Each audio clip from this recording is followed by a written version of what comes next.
Hello guys, this side से फैल के तोमर। आज हम सीखेंगे फूड कॉस्ट कैसे कैलकुलेट करें। फूड कॉस्ट दो तरीके से होता है। एक होता है कि आपकी रेसिपी कॉस्ट हो गया, उसका फूड कॉस्ट हो गया। एक हो गया मंथली फूड कॉस्ट।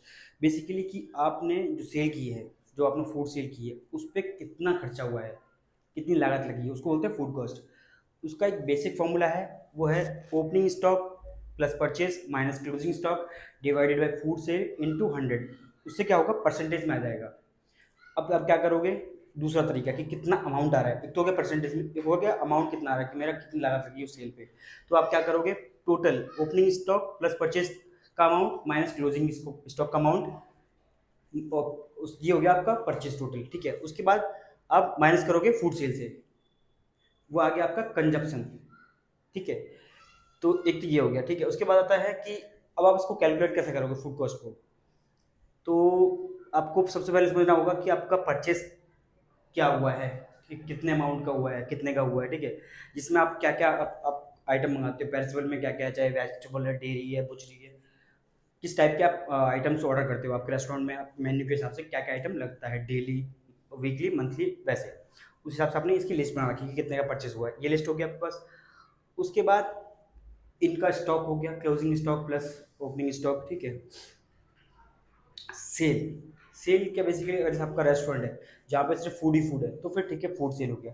अदरवाइज बार है तो उसका अलग सेपरेट होगा। ठीक है, बेसिकली फूड सेल में भी कि अला कार्ट फूड सेल हो गया एक तो, एक हो गया पार्टी सेल, एक हो गया एनी टाइप ऑफ गैदरिंग, चाहे वो किटी पार्टी हो, चाहे वो छोटी मोटी गैदरिंग हो। ठीक है, वो सेल हो गया। बेसिकली दोनों सेम ही पार्टी और वो, but थोड़ा सा डिफरेंस है। ठीक है, ये टाइप की सेल आ गई। उसके बाद आ गया आपका कि जब जब आप स्टॉक, क्लोजिंग स्टॉक या ओपनिंग स्टॉक निकाल रहे हो, तो आपके पास एक तो होगी किचन में आइटम रखा हुआ है टोटल, चाहे वो प्रैप्ड हो, चाहे वो अनप्रैप्ड हो, जो बेसिकली किचन में रखा है। ठीक है, वो हो गया। दूसरा हो गया किचन में जिसमें मिनी स्टोर होता है, ड्राई स्टोर, वो हो गया।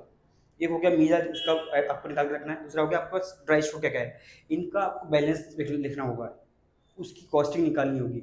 तब आएगा आपके पास total opening stock, closing stock. ठीक है, उसके बाद आता है कि जो सेल हुई है, जो फूड सेल हुई है, उस पर डिस्काउंट या किसी भी टाइप की एनसी या कॉम्प्लीमेंट्री है, ठीक है, डिलीटेड क्यूटी, ये अगर प्लस हो रखा है पहले से ही, तो ये आपको माइनस करना पड़ेगा।